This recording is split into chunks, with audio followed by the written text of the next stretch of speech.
Good morning po sa lahat. Allow me to speak Tagalog.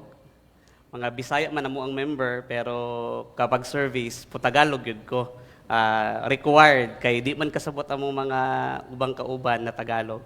And thank God for this opportunity na makashare po ng message si Lord sa atin. And pakibati yung katabi mo, sabihin mo, Happy Sunday. Happy New Year na din, no? Indeed, the Lord is good sa atin since last year pa, mabuti na si Lord, and I believe mabuti rin si Lord sa atin ngayon. Amen? Now, I praise the Lord for this opportunity na binigay ni Pastor Kent and the TAGC team to share the message of God sa ating lahat. And I believe hindi aksidente na nandito tayo, pero ito po ay parte po ng plano ng Diyos sa atin. And Happy New Year sa ating lahat. Pang-apat na po na araw ng taong 2026. And sa pang-apat na araw na ito, ang tanong, kamusta ka na? Tingnan mo yung katabi mo. Sabihin mo, kamusta ka na kapatid? Stress ka na ba? Back to normal ulit, no? Yung spaghetti natin, yung mga handa natin, may natira pa, pero yung stress bumalik na, no? Marami na tayong kumbaga sa work, sa bahay natin, sa church, no? Back to normal. And indeed, 2026, panibagong taon, panibagong buhay, at panibagong lakas na ibinigay ni Lord sa atin. And I believe sa buhay din natin na binigay ni Lord, ang taong 2026 ay panahon ng paglago sa pananampalataya. No? Hindi ito yung panahon na kung saan magre-relax lang tayo, pero ito po yung panahon na susunod tayo sa Panginoon. Amen? Kaya sabihin mo sa katabi mo, kapatid, huwag kang umupo lang, sumunod ka kay Lord. No? Ayaw ni Lord na nakaupo ka lang. No? Sabi nga daw nila, ang Kristiyano or ang Pilipinas, Christian community. Pero sa religious side lang yan. Pagdating sa actual na buhay araw-araw, minsan doon yung hamon eh. Nakikita ba yung pananampalataya natin? Nakikita ba ito sa ating pagsunod sa Diyos o sa ating pagpunta lang ng church? No? So, we are thankful to God for this opportunity din na hindi lang tayo nandito upang umawit, pero andito tayo upang i-reflect ang mensahe ng Panginoon sa ating lahat. Now, sa ating pagpapatuloy po, tayo po muna ay lumapit sa Panginoon sa isang panalangin. Let us pray. Panginoon, kami po ay nagpapasalamat sa kabutihan na ibinigay mo po sa bawat isa. Salamat, Panginoon, sa victory na ibinigay mo sa aming lahat. Maraming problema, pagsubok, hamon, Panginoon, ang dumating sa amin noong 2025. And thank you dahil nakasurvive kami, Panginoon, sa awat habag mo.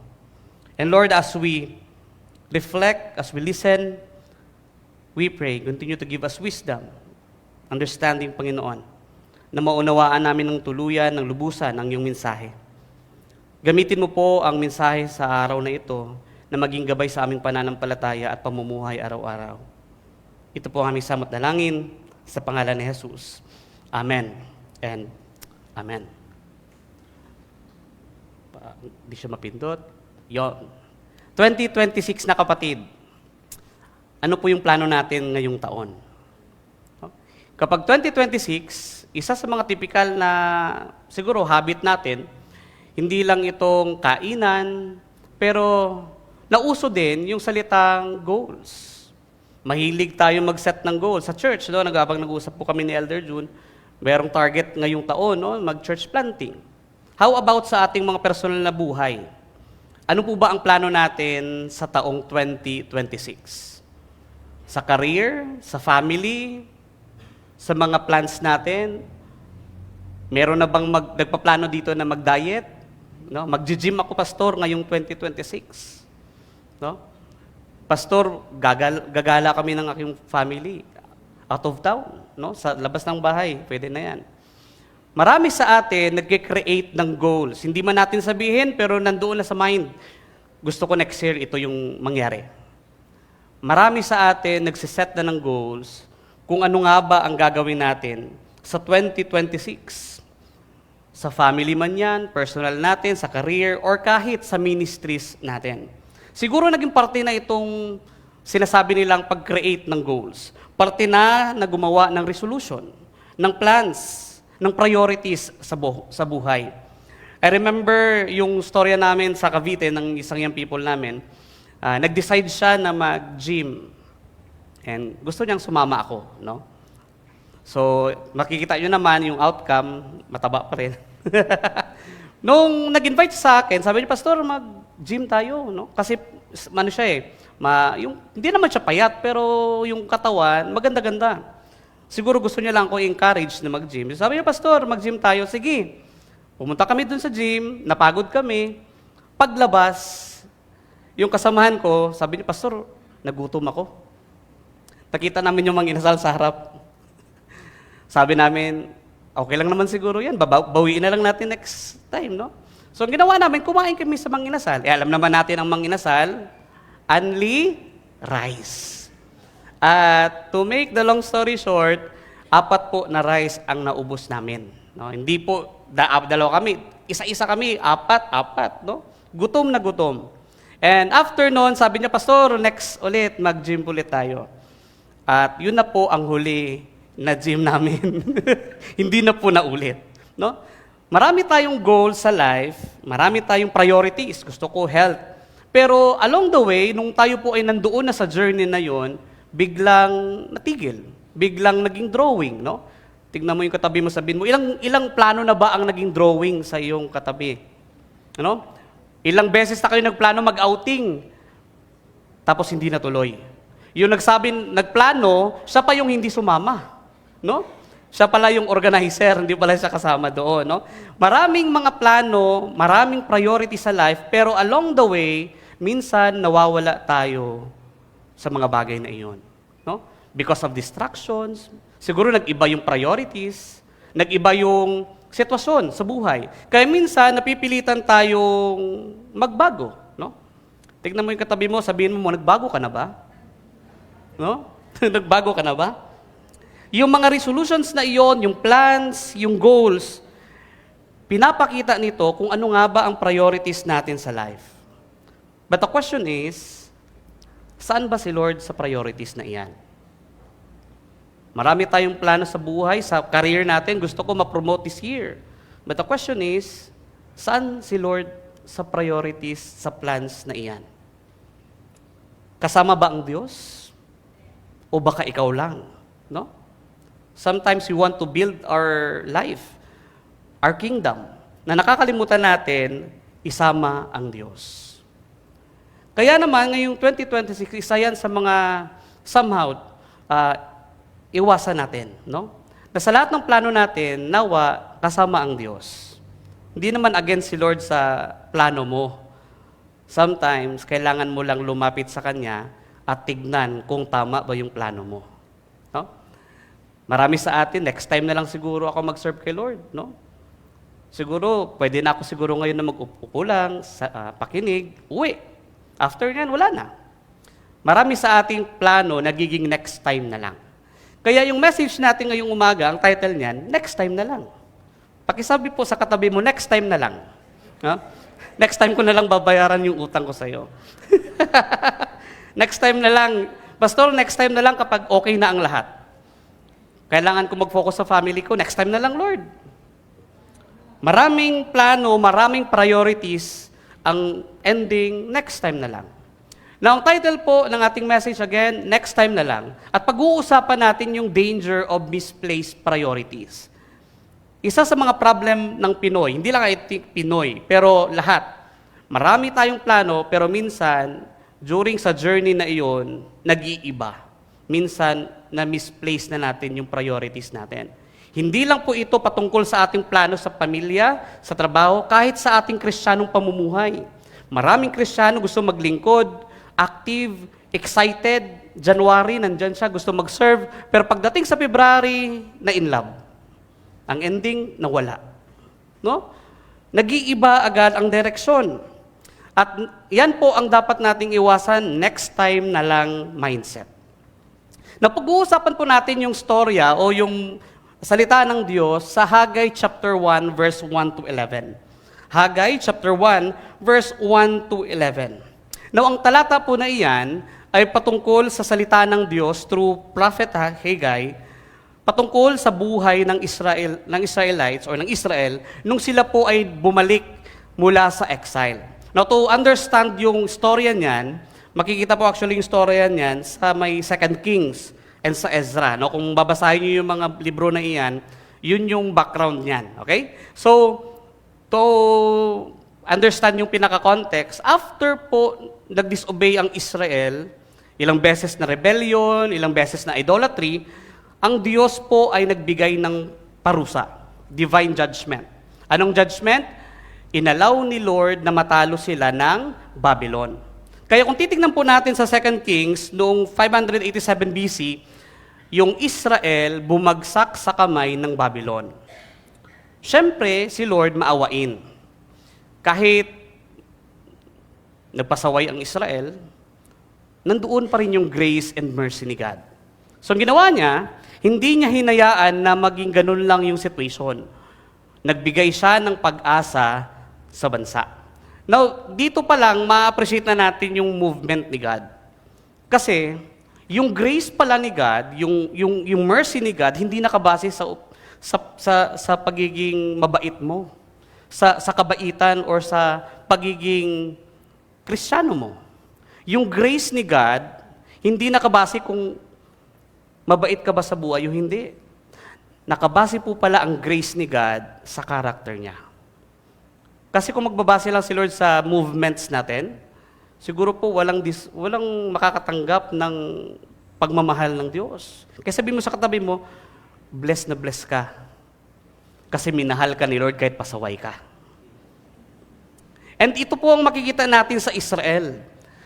Deserve nila mapunish, pero inabot pa rin sila ng Diyos. So ano nangyari? After how many years ng suffering under sa Babylonian Empire, sinakop sila again ng Persian. And thankfully, ang Persian, inalaw niya lahat ng naging exile sa mga homeland nila na bumalik. So nagkaroon ng opportunity ang Israelites to rebuild yung homeland nila na nasira. Na-imaginein mo, that time kapag nag-war, sisirain lahat ng ari-arian, kukunin lahat ng kayamanan, maraming mamamatay, at yung mga natira, idadalin sa kanilang lugar at gagawing slaves without pay. No? Mabuti na lang ngayon may double pay kapag nag-overtime ka. That time, trabaho ka talaga hanggang mamatay ka. Pero sa kanila that time, binigyan sila ng grace ni God, inalaw niya na masakop ng Persian ang Babylon. At yung Persian Empire, inalaw niya, sige, pwede kayong bumalik doon sa mga lugar ninyo. And marami sa mga Israelites nag-decide, under sa leadership ni Zerubbabel at ni Joshua, yung high priest, bumalik sa Jerusalem. Pero ang babalikan nila, hindi established na city. Ang babalikan nila, yung sirang lugar na kung saan dati doon sila naninirahan. And thank God, kasi for how many years, nung nandoon na sila, dahan-dahan nilang binuo yung buhay nilang muli. Tumayo sila ng tahanan, siguro nagkaroon na ng business, ng maayos na ekonomiya. However, during doon sa part na iyon, na parang dahan-dahang nagre-recover, yung bansa, may problemang nangyari. At itong talatang ito po ang later, kapag babasahin natin, madidiscover natin na kahit nakabalik nga sila to restore yung kanilang buhay, nagkaroon pa rin ng issue. Now, sa Haggai chapter 1, verse 1 to 11, ito po yung sinabi ng Diyos. In the 2nd year of Darius the king, in the 6th month, on the 1st day of the month, the word of the Lord came by the hand of Haggai, the prophet, to Zerubbabel, the son of Shealtiel, governor of Judah, and to Joshua, the son of Jehoshaphat, the high priest. Verse 2, thus says the Lord of hosts, these people say the time has not yet come to rebuild the house of the Lord. Then the word of the Lord came by the hand of Haggai, the prophet. Is it a time for you yourselves to dwell in the paneled houses, while this house lies in ruins? Sa next verse, now therefore, thus says the Lord of the host, consider your ways. You have sown much and harvested little. You eat, but you never had enough. You drink, but you never have your fill. You clothe yourselves but no one is warm. And he who earns wages does so to put them into a bag with holes. Thus says the Lord of the hosts, consider your ways. Go up to the hills and bring wood and build the house, that I may take pleasure in it, and that I may be glorified, says the Lord. You look for much, and behold, it came to little. And when you brought it home, I blew it away.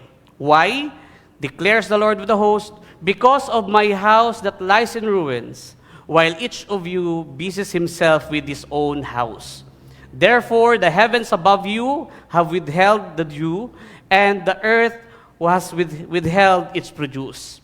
And I have called for a drought on the land and the hills, on the grain, the new wine, the oil, on what the ground brings forth, on man and beast, and on all their labors. Praise God sa pagkabasa ng salita ng Diyos. Na kung titignan po natin yung salita na iyan, that time, hindi naman, ang problem ng Israelites, hindi naman idolatry, hindi naman rebellion.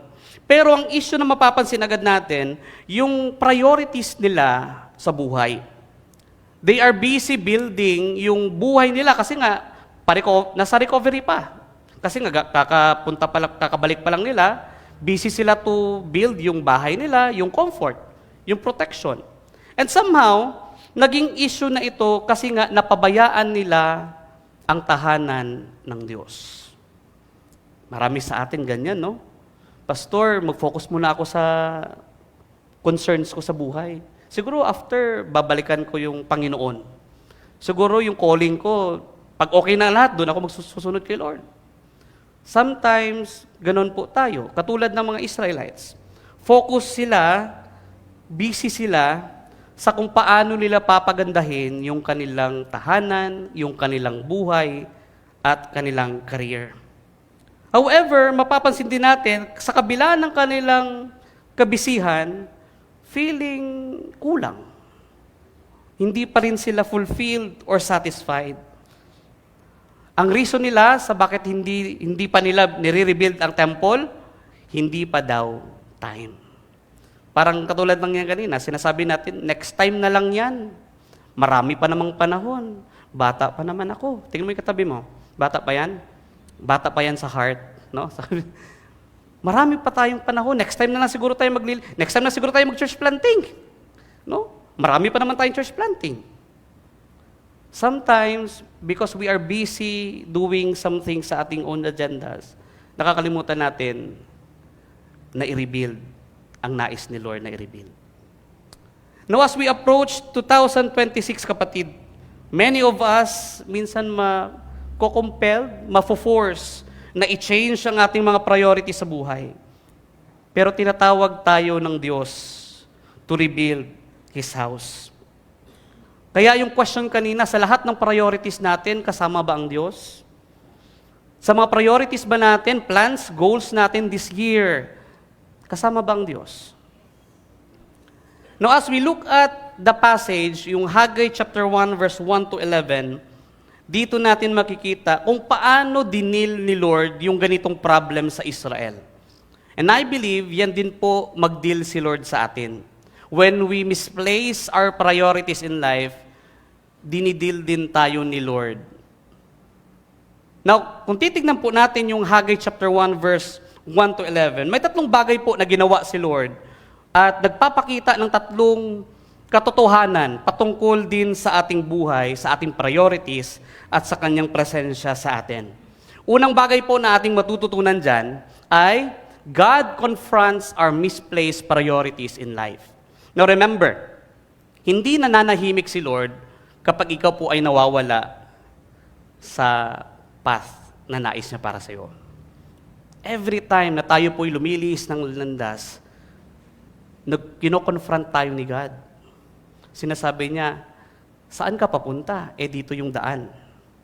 At kung titingnan po natin yung verses 1 to 4, yan po ang una nating mapapansin. Kinonfront agad ni God yung bansa sa pamagitan ng paglapit sa leaders, si Zerubbabel at saka si Joshua. Now, dito pa lang, mapapansin natin yung katotohanan, yung revival, nag-uumpisa siya sa mga leaders.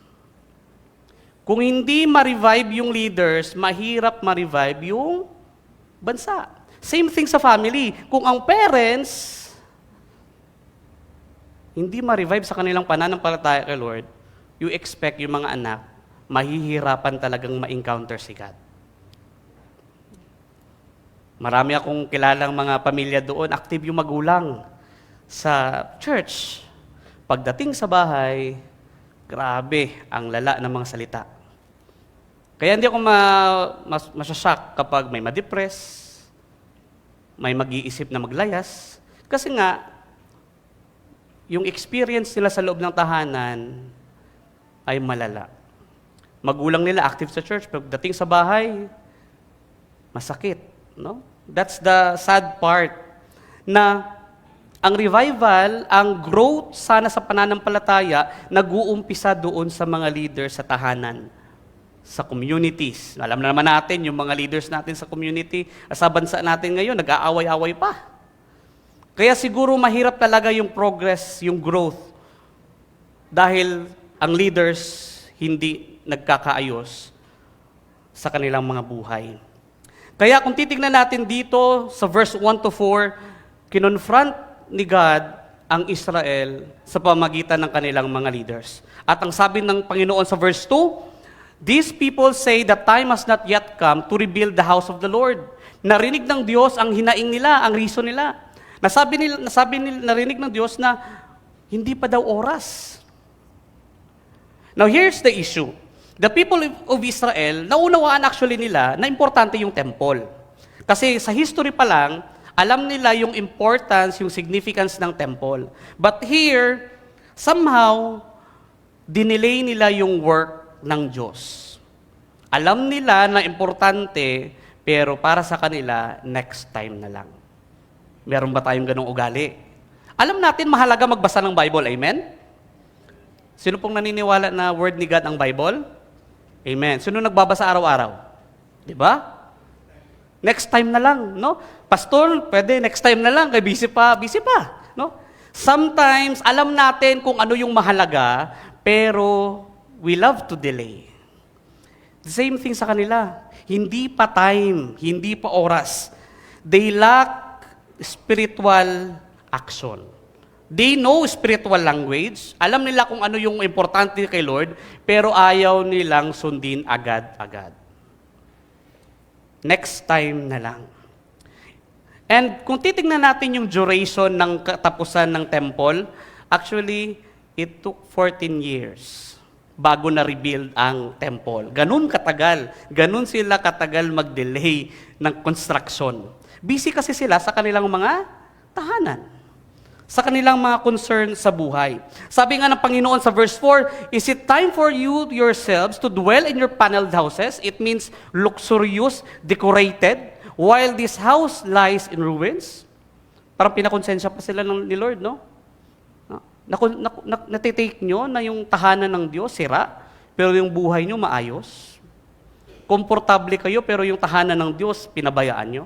And somehow, yan po ang salita ng Diyos sa kanila. So ano po ito sa atin ngayon? Now remember, the temple represents God's presence, God's priority, and God's purpose. And to neglect the temple, same thing lang ngayon siya sa pag-neglect mo kay God. When you neglect to build yung house of God sa buhay mo, sa pamilya mo, sa church, para mo na rin sinabi, Lord, hindi ka importante sa akin. Kaya every time matitempt ka to disobey, remember, nagpapakita niyan kung gaano kahalaga si Lord sa buhay mo. Para sa kung hilig kang mag-disobey, mag-delay, ibig sabihin, second option mo lang si Lord. Now, temple represents God's presence, priority, and purpose. Pwede nating sabihin na mahal natin si Lord, pero mapapakita lang yan kung paano natin sinespend yung ating time, yung ating effort, yung ating resources. Madaling magsabi na meron kang pananampalataya, pero ang pananampalataya makikita at masusubok sa araw-araw natin na pamumuhay. Kaya I hope this year makita ng katabi mo yung pananampalataya mo sa Diyos. Amen? Sabi mo sa katabi mo, ipakita mo nga yung pananampalataya mo sa akin. No? Doon sa, sabi ko nga, doon sa amin, kasi ang area namin, dominated siya by iglesia and the RC. And alam mo yon, yung tao, labasan, loob, ganun lang. Pagdating sa mga tahanan, inuman. Pagdating sa mga tahanan, nagsisiraan, nagsusugal, bisyo, nandun lahat.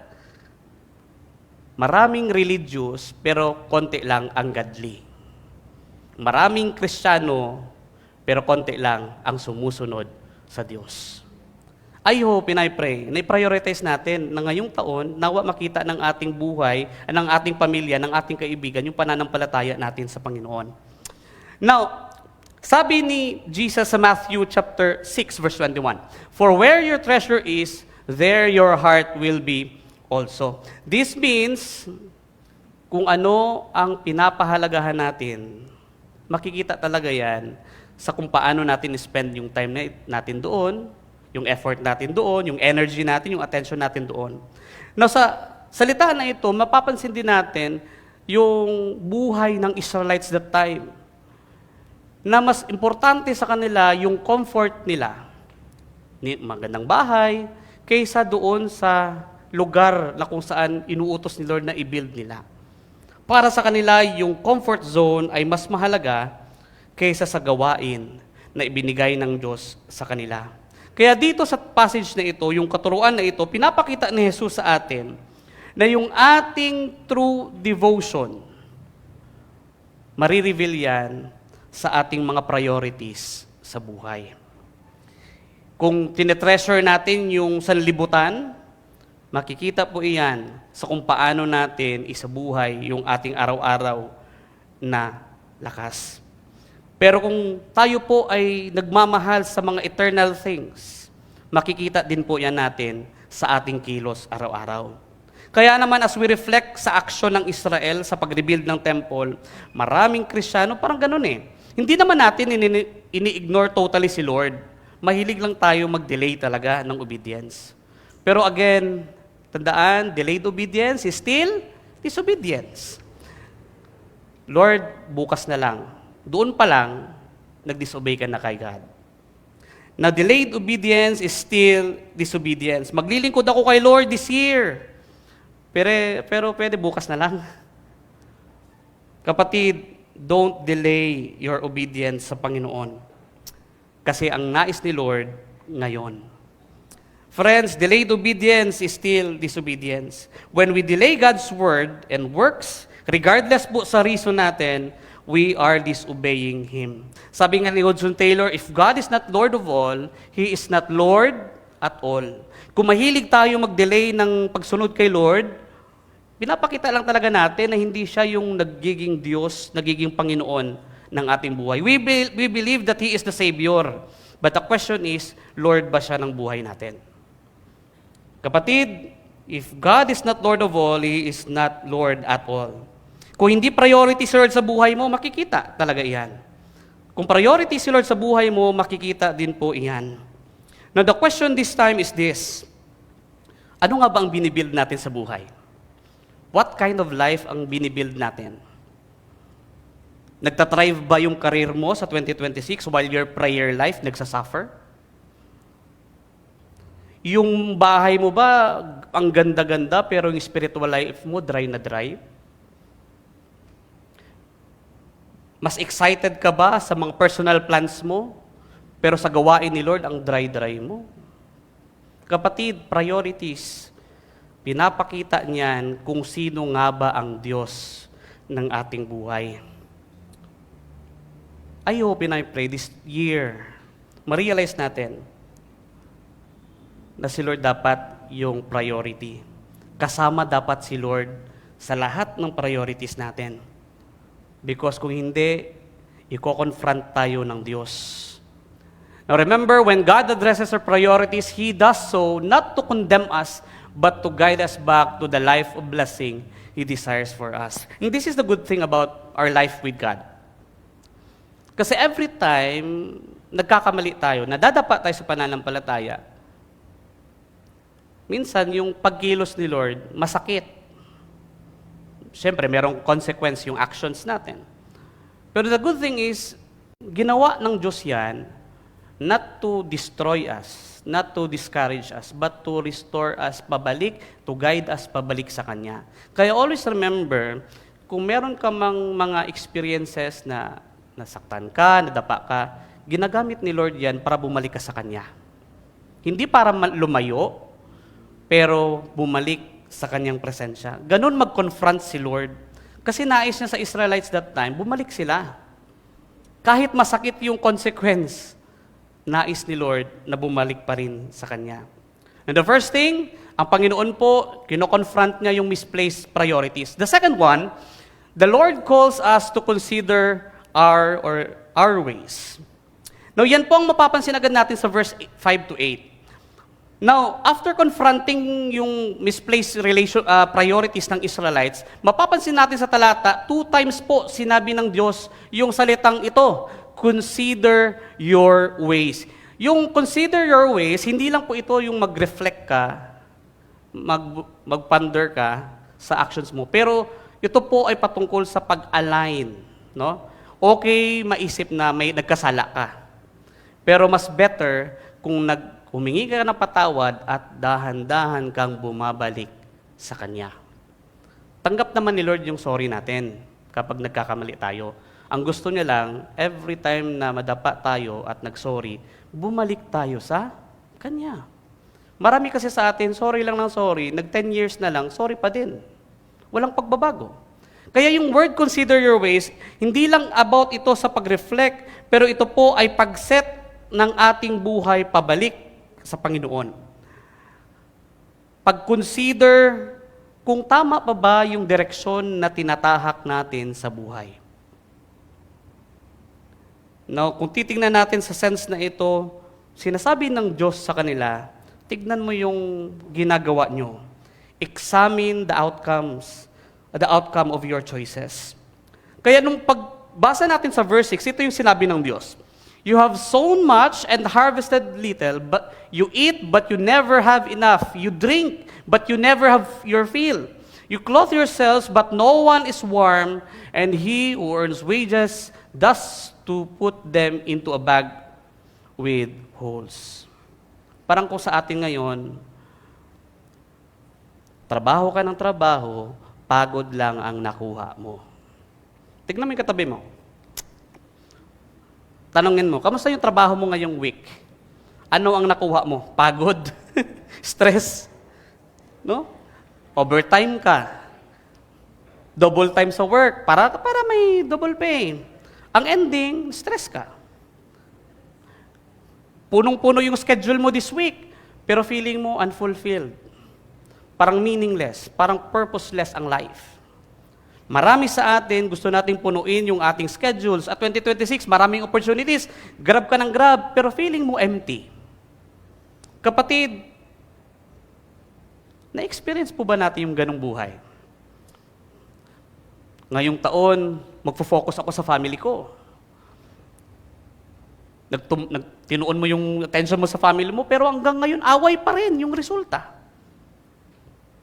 Sino po bang may gusto na nag-aaway yung pamilya? Wala. Lahat tayo gusto yung family natin maging maayos. Kaya we spend much time to provide the needs, to spend time sa ating family. Pero minsan, mapapansin natin, yung ending, nagkaaway lang kayo. Kapatid, ito yung sitwasyon sa kanila. Bumalik yung trabaho, maganda na yung tahanan, may sahod sila nakukuha, pero kulang. Hindi pa rin fulfilling yung kanilang buhay. Same thing sa atin, kapatid. Sometimes, ganun ang situation natin. Why? Kung pagbabasihan natin yung text, actually, yung suffering, yung unfulfillment na nararanasan ng Israelites, hindi siya kilos ng kaaway. Alam niyo kung anong kilos, sinong gumawa niyan? Ang Diyos. Kaya isa sa matututunan natin dito, hindi lahat ng pain, suffering, disappointments, nagmula sa kaaway. Minsan, si Lord ang nagbibigay niyan to remind us that satisfaction makikita lamang sa Diyos. Amen? Ang satisfaction, kapatid, makikita lamang sa Panginoon. Pakisabi nga sa katabi, kay Lord lang yan makikita. Na kung titingnan natin sa talata, ito po ay actually pagdisiplina ni Lord sa Israelites. Hindi, again, para hindi sirain sila, pero dalhin sila pabalik sa Kanya.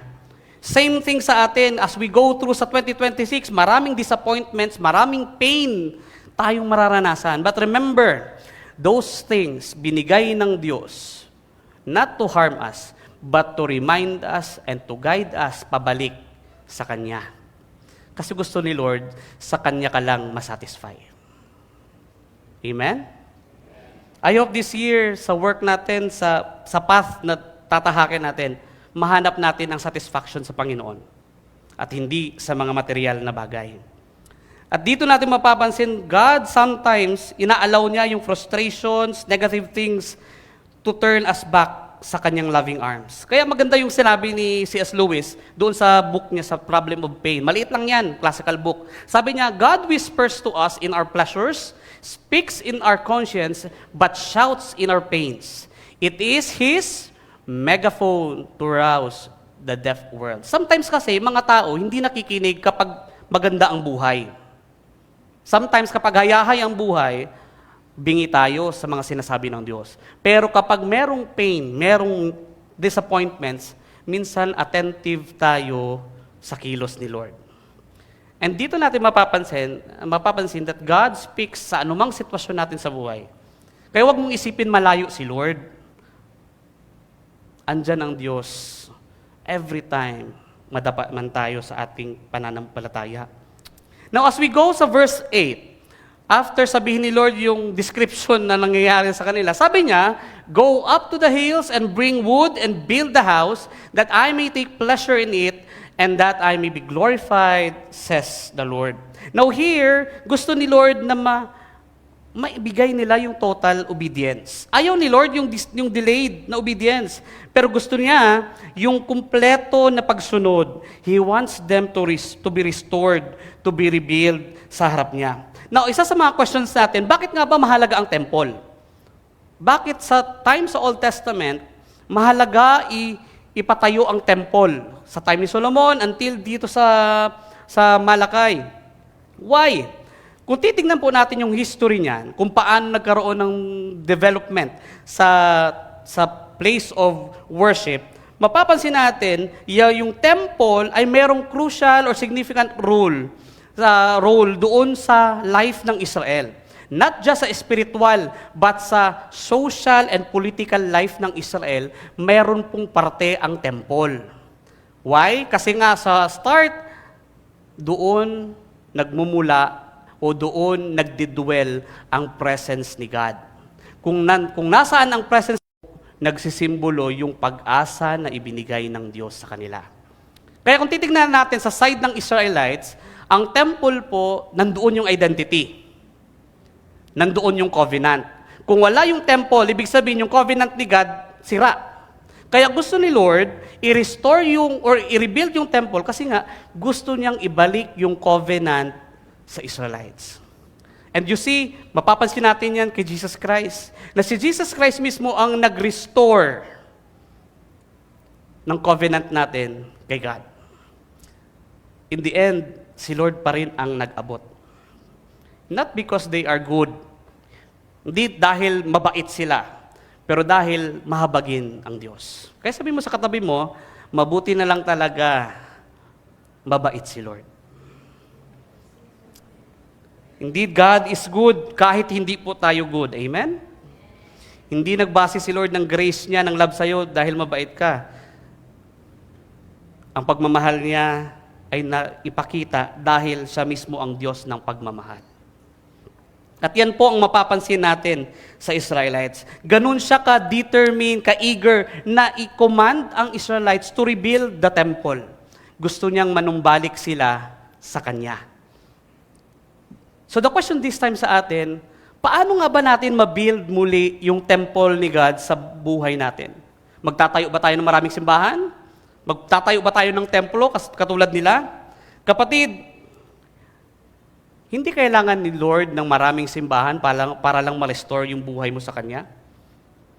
Because building the house of God, or the Lord, means prioritizing His presence and purpose in your life, in your personal, family, and church life. It means sa lahat ng priorities mo, priority mo man ngayon ng family, ang nais lang ni Lord, kung priority mong family, sana siya ang sentro doon.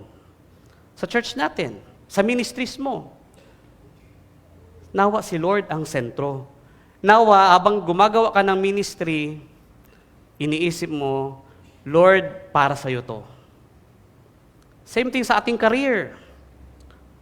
Nais ni Lord na kung mag-spend time ka sa work mo, siya at yung ninanais niya, yung maisip mo.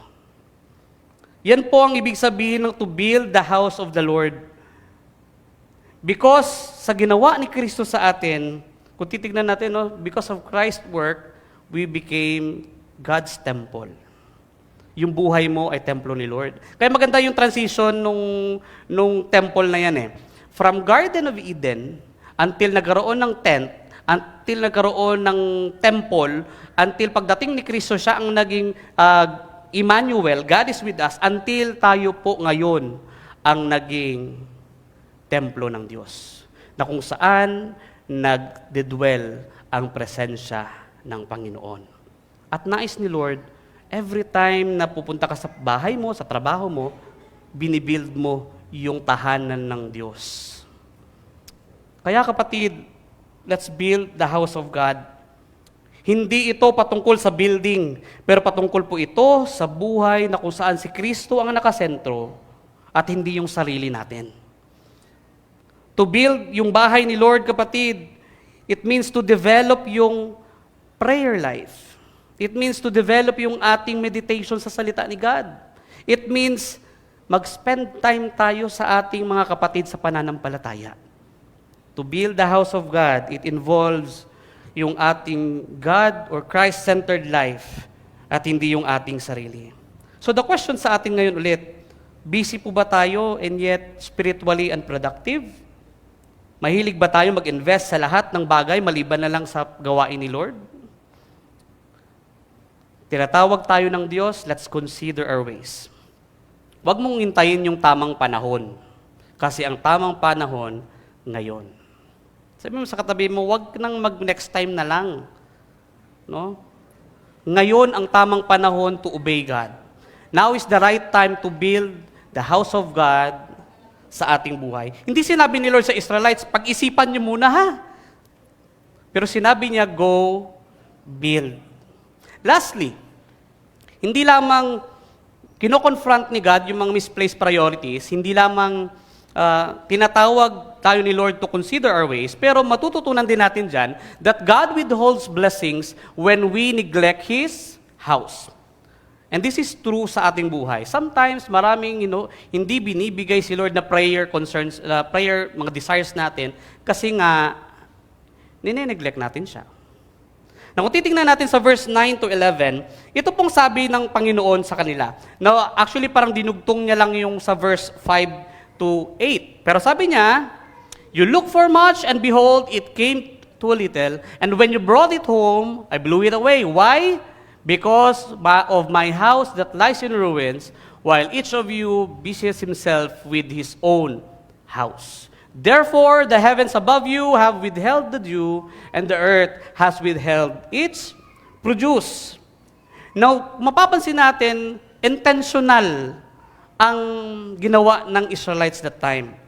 Para sa kanila, kailangan talaga ayusin yung ating buhay, yung tahanan natin, yung comfort, dapat okay lahat bago ang Panginoon. Dito natin mapapansin, busy sila sa lahat ng kanilang sariling mga agenda. However, pagdating sa Diyos, napakabagal nila. And in verse 11, mapapansin again natin yung theme, na si Lord mismo ang nagbigay ng drought sa kanila. Hindi ito seasonal na tag-ulan ngayon, tagtuyo bukas. Hindi. Si Lord mismo, sinadya niya talaga na ibigyan ng tagtuyot ang Israelites. Why? Again, to bring them back. Para ma-realize nila yung tahanan ni Lord hindi pa naaayos. Hindi po ito galaw ng kaaway, pero ito po ay sovereign act of God.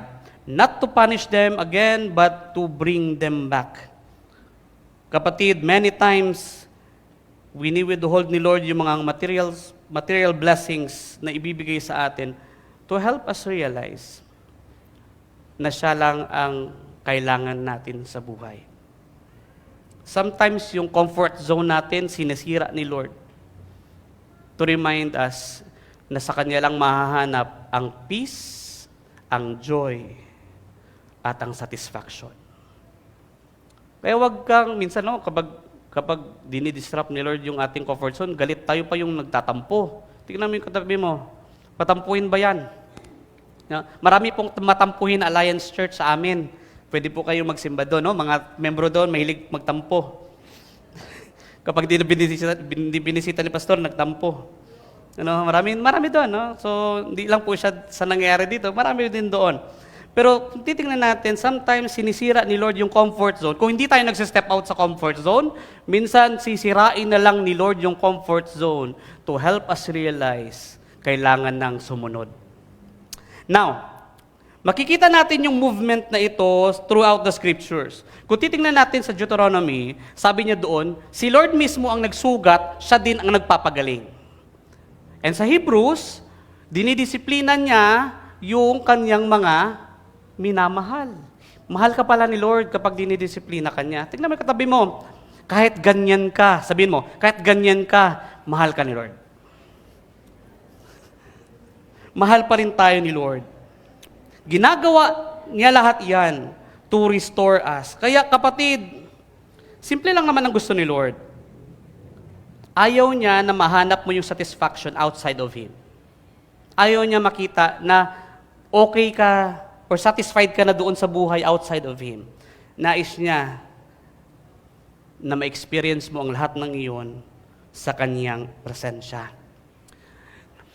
Now, God reveals that success without His presence isn't true success, but spiritual deception. No? Neglecting His house leads to effort without reward, labor without fruit, and pursuit without peace. We can work hard, we can save money, pero kapatid, isang pitik lang ni Lord yan. Wala na lahat yan. Why?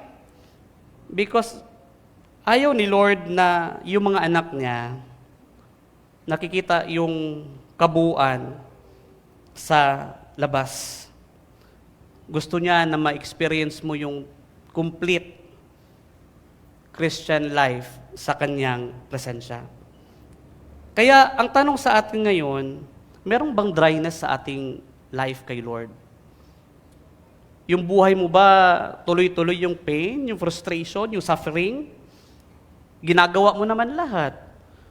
Pero bakit parang walang katapusan? Binigay mo yung best mo, pero wala, parang nangyayari. Siguro kapatid, hindi pa tungkol ito sa effort, pero patungkol yan sa alignment with God. Baka siguro kasi yung plano mo, yung priorities mo sa life, hindi in line doon sa gusto ni Lord. Kaya siguro hanggang ngayon, kulang. Again, blessing flows towards God's presence. Peace found not in possessions, but in obedience. Kaya nga sinasabi ni God ni Jesus but seek first His kingdom and His righteousness, and all these things will be given to you as well. Kaya sabi nga ni Billy Graham, if you take care of God's business, He will take care of yours. Kapatid, kapag si Lord ang priority, everything will follow. Kaya remember, when we focus on building what matters to God, He will in turn build what matters to us. The question this time, are you willing to put God first sa buhay mo? Willing ka ba na as you face 2026, Lord, Ikaw ang mauna? Brothers and sisters in the Lord, marami pa tayong mararanasan sa 2026. And I tell you, hindi lahat maganda. Hindi lahat masaya. Darating sa punto na may pain, may suffering. But I pray Kung ano man ang sitwasyon na ating maranasan, si Lord pa rin sana ang number one. To end this, I would like to give you this point. Let's prioritize building the house of the Lord, His kingdom, His glory, His mission in our lives, homes, churches, and communities. Because when we do this, remember, everything else will align itself naturally. Lahat ng hinahangad mo sa mundo, lahat ng prayers mo, lahat ng importante sa'yo, lahat niyan, kapatid, maa-align kapag ang Diyos ang una sa buhay mo. Let us pray. Our Heavenly Father, we are thankful sa message po na ibinigay niyo sa amin. Indeed, this year, we are excited, Panginoon, kung anong gagawin mo sa aming buhay. We are excited, Panginoon, sa lahat ng ipapakita at ipaparanas mo sa amin. And we pray, guide us. Give us wisdom. Na sa lahat ng ito, Panginoon, ikaw pa rin ang maging top priority namin. Na yung kalooban mo, yung salita mo, Panginoon, yung presensya mo, ang siyang manguna sa aming mga buhay. Panginoon, hayaan mo po ang salita na naming napakinggan sa araw na ito, ang siyang maging gabay sa aming pananampalataya, sa aming kilos araw-araw. Ito po ang aming samot dalangin sa pangalan ni Jesus. Amen and amen. God bless po sa ating lahat.